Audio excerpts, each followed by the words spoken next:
And welcome, everyone. Great to have you with us here on our weekly podcast with the sports writers. We have Phil Stacey, Nick Giannino, Matt Williams, and Nick Kukuru here with us.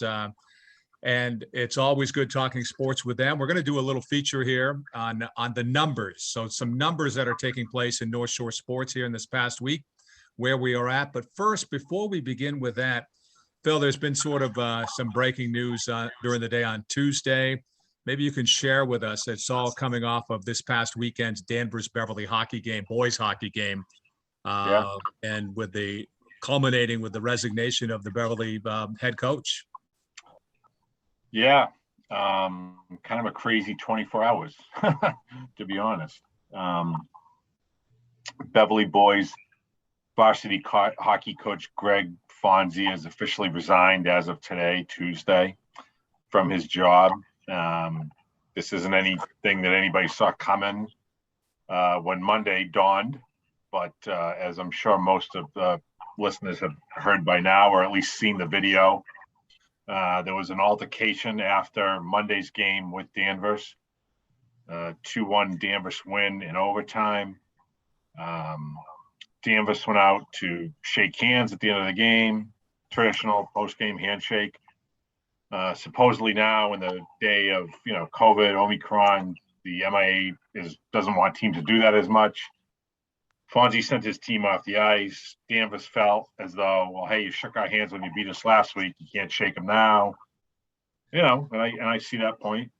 Some words were exchanged between Fonzie and one of the Danvers assistant coaches, Colby Mulroy.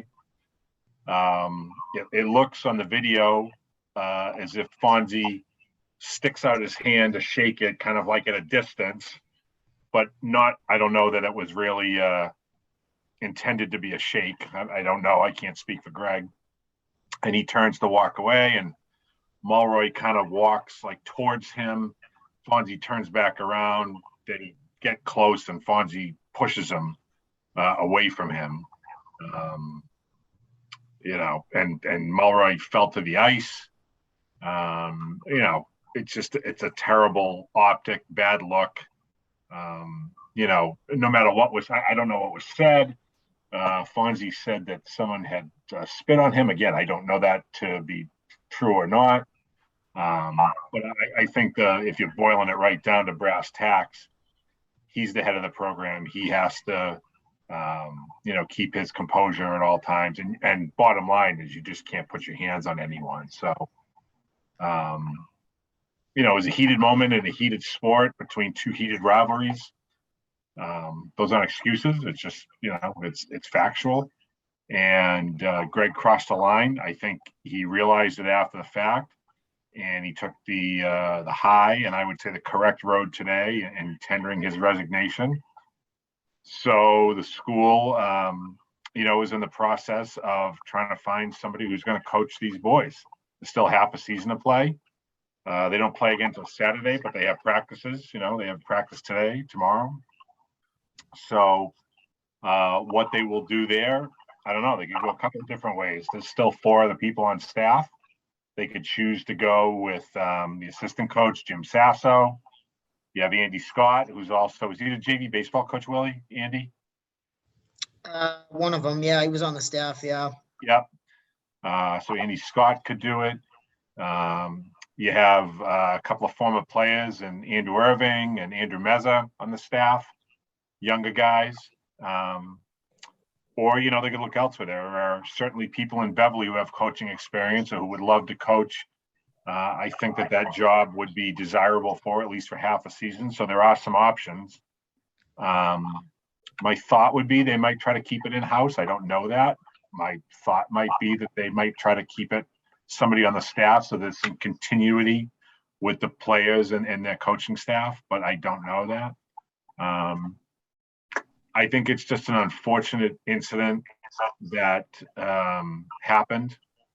And, I've known Greg since he was hired at Beverly 3 years ago, and I knew him a little bit before that when he coached in Linfield and Melrose. And I don't think he's a bad person at all. I think he's a good person that made a very bad error in judgment in the heat of the moment. And now he, has to pay the price for that. So Yeah, so that's what happened in there. So I know that there'll be coverage, I'm sure, in the Salem News on Wednesday. That video, we'll put it up on our website on this post down below that you tweeted out, Phil, from your Twitter account. People want to follow you Yeah. there at Phil Stacey. And of course, the podcast here is available also at the Gloucester Times website as well on a weekly basis. So we have a lot of, so just in case folks are looking for that, is certainly available. Plus the statement, Phil, that you put out from Beverly High School as well. So it's all Yeah, there. the superintendent and Sue Turocek and the principal Betty Taylor both put out statements today, and yeah, you can read about it in the paper tomorrow. Absolutely. So that would be on Wednesday. All right, gentlemen, let's go to our numbers thing to feel what we've got. I started off here, and I'm going to breeze right over this very quickly. I tried to come up with some numbers myself. So I started with 1/3, but I know, Phil, you just mentioned 1/2, but we're so close right now in this period. We're like almost a halfway through the season for some teams. I actually think some teams, I got one record here earlier that they're probably over the halfway mark, but for the most people, teams are approaching that halfway mark of the winter sports season. But I want to start with one big number here, the biggest number that I came up with, and that is 800. And that would be for Manny Costa, the prep wrestling coach, with 800 wrestling wins as coach of the St. John's Prep Wrestling Program. So that's a pretty big number to share with the folks this week, for sure. And Nick Giannino, you have a follow-up for us on that too, I think, right? Well, first of all, ton of credit to Manny. I know, when it was reported to us that he had gotten his fifth career win last night, he gave all the credit to the players. And obviously he's had some great teams there, but you need the guy in charge. You need the guy leading that group. And he's been doing it for 32 years now. They're undefeated again this year at 23-0, kind of just rolling through the competition at this point. And to tie right into that, 100 career wins now for Rawson Iwanicki, one of their wrestlers. He's been dominant for the past 3 years for them, and just recently eclipsed 100 wins. So a couple milestones for a dominant program here on the North Shore. Yeah, what Manny's been able to do is really crazy.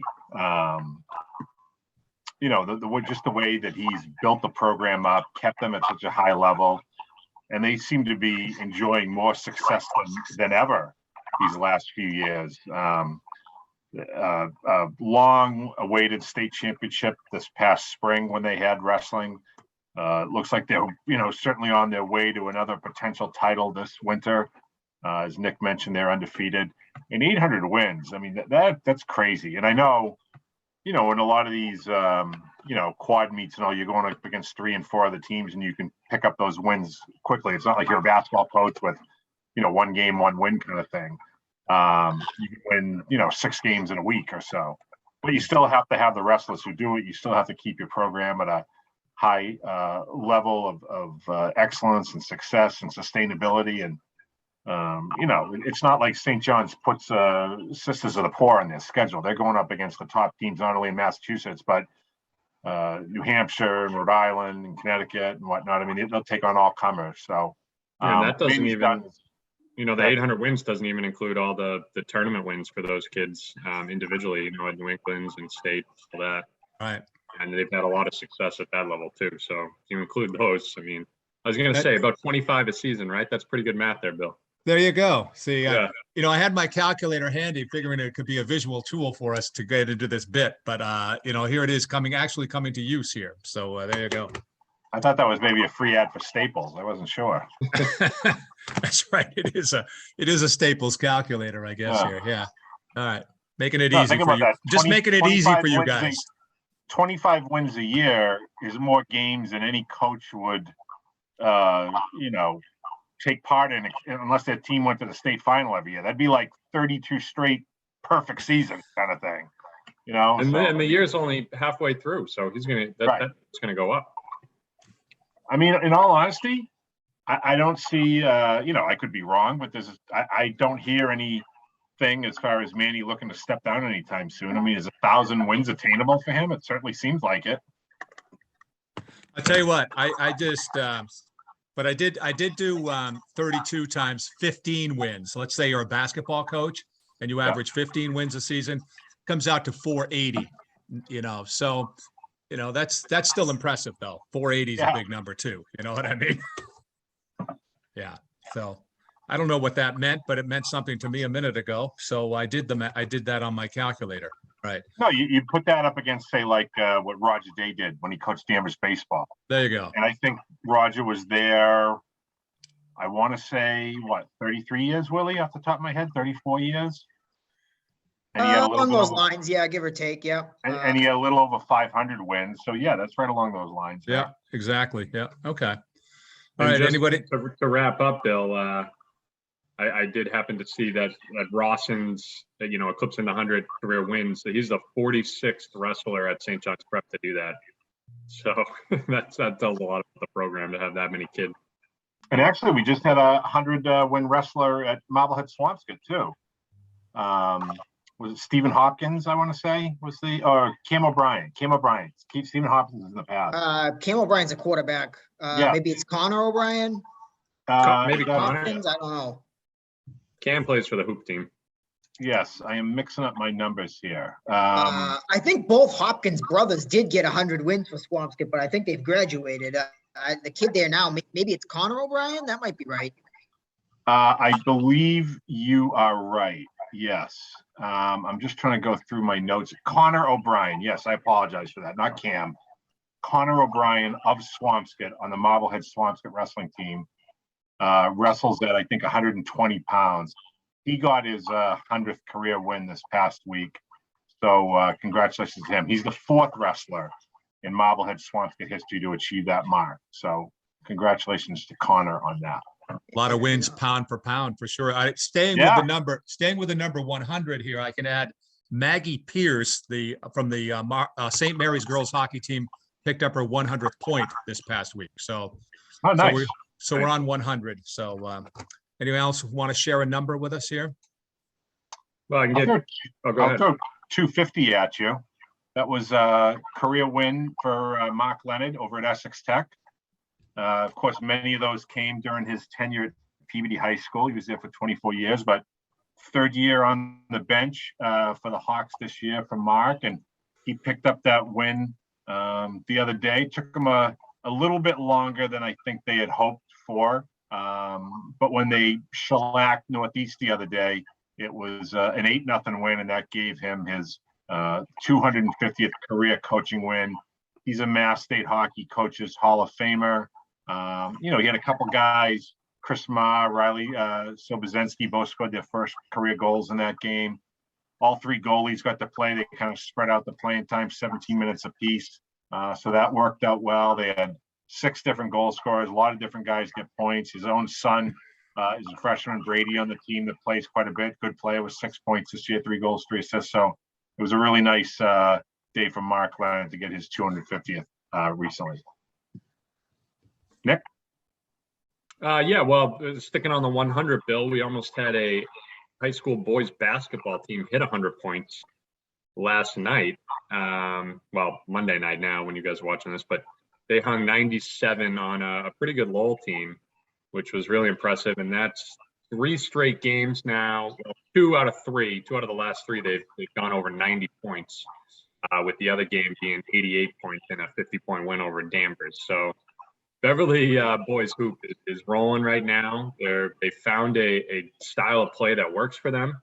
You look back at some of the other Beverly teams, with Jack Crowley and Duncan Moreland and Damian Boris and those guys running the show and getting to the Garden. They were kind of more of a half-court team, did the damage, in the half-court set, slowed it down sometimes. But this team really likes to push the pace. And Phil, you saw a little bit of their game yesterday. You could see that from the jump. I mean, they like to rebound and get right out in transition, and they do most of their damage on the fast break like that. A ton of layups. They'll get open for threes too, but that wasn't even where most of their damage came from. The win over Lowell, like I said, a lot of layups, a lot of free throws. So they've found a system that's really working for them. They're getting great production from a number of guys, including Ryder Frost, who's only a sophomore, and he, exploded for a career high 35 points against Lowell. He had 16 rebounds too.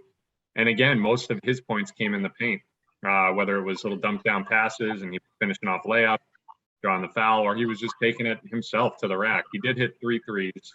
2 of those came in the first half, but again, most of his damage was in the paint, and that seems to be working for Beverly right now. As you don't see many teams go over 90 points or even 80, 70 points at the high school level. I mean, just thinking back when I played, most of our games were in the 40s or 50s, sometimes in the 60s, but 97 points in 32 minutes of basketball is unheard of. And they're just playing really well right now. They're 8-0, without that loss we've mentioned before in the season opener to Mary's. That was an MIA endowment game, but 8 straight wins for them, dominant fashion. And they finally got that big win against the team, another Division I team out of conference that plays really good competition. So it was impressive. I mean, they did let up 74 points, but when you're, playing in transition like that and pushing the pace, you can let up some points and still do all right, scoring 97. And Ryder wasn't the only guy. I do want to mention Dylan Crowley had a great game. Gabe Copeland's been playing great. Nick Bragyanka turned in a lot of good minutes. And their leading rebounder, Zach Sparkman, who averages about 10 rebounds, didn't even play much in the second half because they were rolling so well. So to have a guy like that on the bench that you can go to in other circumstances is pretty good. I mean, they got depth. They got a pretty good team. Nick, and just to follow up on that, I think it was a couple of years ago when they went to the Garden, and a lot of us were there that night. It was that season that they lost to Lowell in a non-league game, I think, if I'm not mistaken here. But that was a very good Lowell team that year. They didn't win the state title. They were in the state title game that in Lowell was at that time, and they played them tough. I mean, they were happy with the performance they gave against a top flight opponent. So great to see the rematch. And clearly, I was surprised to see that score after listening to this podcast last week. People talking about Beverly boys basketball, despite the great record. Looks like they answered some of the critics right here, huh? Yeah, and again, Lowell was good. I mean, they're a good team. They didn't have height that Beverly had, so that's why they were kind of able to beat them up in the paint a little bit. But Lowell hit 14 3-pointers, which usually is going to get it done. That's a lot of threes. So to be able to put 97 points and win by 25, whatever it was, pretty impressive stuff. All right, I'm looking at our clock. We have plenty of time left, but I want to go to Matt and Nick Kukuru to make sure we get these guys in here and hear from them. Nick Kukuru, do you want to pick up on any of these discussions at all? Well, I got a couple hockey players kind of chasing some milestones, both Gloucester boys players. I mean, they have nothing definitive yet, but, Jack Costanzo for Gloucester, he's about 6 points away from cracking into the top 4 in program history. I believe he's at about 128 now. I think so. He's 7 points shy. He needs 7 more points to get into that top 4. And there's a big jump there. He has a real. He should do that in the next couple of weeks with the clip that he's been going. And sophomore forward Emerson Marshall, he's got a real shot at 60 points this season. He's got 28 points through 9 games. Nobody at Gloucester scored 60 in a single season in about almost 25 years, 24 years, I think was the last time someone scored 60 in a single season. So both of them got a, pretty good shot to reach some real impressive milestones. Haven't got there yet, but, they both got a good shot, I think. Good stuff. Yeah. Matt? Oh, you talk about numbers. I mean, we were talking about the power rankings last week, and our colleague, Paul Layton, displeased with the first Globe, approximation of the power rankings. Beverly was down in the low 20s at 6-1, and the Peabody girls, I think, were in the 30s at 7-1. And so far, it looks like the power rankings say that the NEC smells. If I'm being honest, that's discouraging. If you want to talk numbers. Well, the other thing too, Willie, I was talking to Beverly coach Matt Karakoutis, and he said that game against St. Mary's is not supposed to count towards their power ranking, and the Globe had it counting, so that could have really dropped them in the rankings a little bit. If that's games nullified. I mean, maybe, but all they talk about is strength of schedule, right? So theoretically, losing to St. Mary's would be worth more points than beating some of the teams they've beaten. So I don't know how this stuff works, but and they only lost by 3. It wasn't like they got blown out.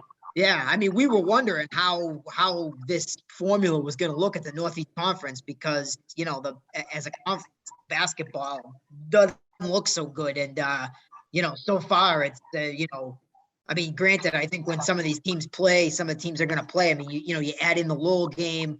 Beverly's got Classical this week. They got Tech Boston. I mean, if that doesn't pull them up in the rankings, then nothing will. But so far, it looks like this formula is looking at the Northeast Conference basketball and saying, Huck Tui. There's a word or phrase we have not heard on the podcast here ever. We have to slip. Well, I'll tell you, we have to slip in a late 80s, early 90s wrestling reference every week. So that was the Iron Sheik. Last week we had a Rick Steiner reference. 2 weeks ago there was the Macho Man. So each week there has to be a late 80s, early 90s wrestling thing on the show, and so that's where it came from this week. Nice. I'll wrap up what I have, which I don't have a lot here, but it allows us to drop a few names in here. So I got 8-1. That's the Beverly girls basketball team. They're playing at Winthrop this Friday, but they were led this past week in a big win by Abby Betancourt, Taylor Betancourt, Peabody, Janelle Batesel. Peabody girls, yeah. You said Beverly. I'm sorry, I meant Peabody girls. Yeah, sorry. I got Peabody girls written down here, but my mouth said Beverly girls, apparently. Then I got another one, 8-2. That's the Linfield boys hockey record, 8-2-0. And the St. Mary's girls basketball team, a team we mentioned last week, they're now 12-1. So they're over the halfway mark of their season. Of course, they're under the direction of Coach Jeff Newhall. So and their AD Jeff Newhall. So those are the few numbers that I have. Back to you guys. What about, hold on, I got a number here for you. I can pull it up from the track world. Let's see. It was I want to get it exactly right because the decimal points actually matter. Yeah. How about 23.12? That's a 200-meter run by Jesse O'Fury for St. John's Prep. You may remember him from the football season. He's pretty quick. Maybe he can help out the Patriots. And I know Coach St. Pierre is thrilled to see both Jesse O'Fury and Carson Brown leading the prep sprinters. That's tremendous. And interestingly enough, both guys beat James Guy. So if they're faster than James Guy, they're pretty fast. Nice. Good tip for the football season ahead. Absolutely. You got to be a multi-sport guy. If you're not playing basketball or something, get out and run track. Would be my advice. Actually, I have one other one. We haven't talked a lot about girls hockey. We have every week, but not a lot. But Winthrop girls 6-0-1. That's following their 7-0 win over Gloucester this past week. So Winthrop girls. They've got actually two good battles this weekend. Winthrop and Beverly on Saturday night. That's going to be a great game, I think. Beverly playing really well. They may get Jamie DuPont back at forward for that game, which give them two great lines. So that's a great rivalry game. And also Bishop Fenwick against St. Mary's Lynn. Their scores against similar opponents are very similar. So that could be a sneaky spot where the Crusaders could announce their presence in the league if they can get a point or two off their rivals. I'm not sure they may have. I don't think they've ever beaten St. Mary's. I can't remember if there was a tie at one time or another, but certainly momentous for Fenwick. So that's that's a lot of fun. Another number could be 12. Fenwick's girls played 2 games in 12 hours over the weekend. They played on Saturday night at 6 and then Sunday morning at 9 a.m. So they got the win on Sunday, and we decided to call it senior weekend because the balloons were still up. From Saturday night, they didn't bother taking the balloons down. So they at least were able to split their senior weekend. So that was cool to see. Was that a Sunday morning game over at the Peabody rink, Matt? One of those? Correct. They had the official senior night Saturday night at 6, but then they came back at 9 the next morning and played again. And all the decorations were still up. So we'll give them a senior day win for that. I think that's fair. Nice. Gentlemen, anything else to share with us here? We can digress from the numbers, if you will. I'm going to put this away, but anything else you guys want to talk about? How about these Patriots? How disappointing was that this past week, the Saturday night? Very disappointing. Terrible. I can't think of one good play they made. Maybe the blocked extra point in the first half. That's kind of like the only thing that sticks out to me. I mean, seven possessions, 7 touchdowns. Yeah, not a lot to be happy about that one. Yeah, I watched the Patriots pregame show on Channel 4, and there was some good stuff there. Speaking of numbers, they had some good numbers on how the Patriots don't win if they're trailing at the end of the first quarter, and they were down 2 touchdowns at the end of the first quarter, so they did not win. That was hammered home resoundingly Saturday night in Buffalo. But it's funny that defense was lights out for a while this season, but it was lit up for sure by Buffalo. Second time in 3 years that defense has, fallen off the proverbial cliff in the second half of the season. And I think when the defense started to go, you saw Mac Jones's play starting to go as well. Yeah. Probably predictably more pressure put on him and, facing more holes or more deficits, I should say, than playing with a lead. So, to me, it's easy to say now, and Nick's right. It was super disappointing on Saturday, but this season to me was all gravy. You had a rookie quarterback coming off such a terrible season last year with this team. They looked like they were rudderless. At least now they have some building blocks in place. Clearly they need help in the secondary. They need a number 1 wide receiver. They probably need another, edge rusher. But they're solid up on the offensive line. Linebacker seems okay. They got 2 good running backs and obviously a good young quarterback. So, not all hope is lost. They're not there with the elite teams yet, but, they're on an upward trajectory, I think, if they can keep building. I do think, and I'm not going to say the Pats were going to win that game by any means, but I do think that early pick on the Pats' first drop in the end zone kind of turned the tide for the worst. Obviously an incredible pick by Buffalo, but I thought Mac threw all in that to the corner of the end zone. It looked like it might be a touchdown, and then they swooped in and grabbed it, and it was all downhill from there. Yeah. So I think Mac is capable of making those good throws, and who knows if he connected on that one, might have got a little rhythm, maybe helped the defense a little bit, but they were clearly outmatched. Okay, they couldn't run the ball either. You got to run the ball some. They did their last game in Buffalo, but that's all they did. But obviously that wasn't there on Saturday night. I'm looking at the clock here. We have a few minutes. You guys want to touch on Bruins or Celtics to close us out, guys? Anything there? Phil, I know you've been following the Bruins closely. Yeah, they're doing pretty well. They won 8 out of 9 this month, and a little bit of smoke and mirrors, a little bit of, catching hot at the right time. Everybody took a little mental break at the end of December when they had 2 weeks off. They're playing really well. It'll be interesting to see once they get Tuukka Rask back into full-time duty. And, hey, enjoy the good times while it's happening, I guess. Celtics kind of same boat right now. They're playing decent, 5 out of 6 wins. They haven't been all that impressive. I think their defense has been playing a lot better, but in this little mini win streak, 5 out of 6 games, they've beaten the Pacers twice, who are well below 500. They beat up Bulls team, barely snuck that one out, and then they beat the Pelicans, who are another lowly team in the West. So it's encouraging that they're able to get these wins. You got to beat the worst teams, the teams that you should beat. But until they start playing with some of these contenders and beating some of these contenders and getting some consistency there, I'm not super high on the Celtics. I'm not sold on them yet. I still think they need to make some moves. Willie thinks they should dump the whole roster. That he's fed up with them. But 5 out of 6, games right now, and they're playing the Hornets tomorrow. That would be a big win for them. They've been playing well. There is some positives to look at. Finally, I guess, why don't we close out with looking ahead this week, if there's any games ahead, Nick, Kukuru, Matt, that you guys might want to focus in on or give a tip to for the sports fans. What are you keeping an eye on for the week ahead, Nick?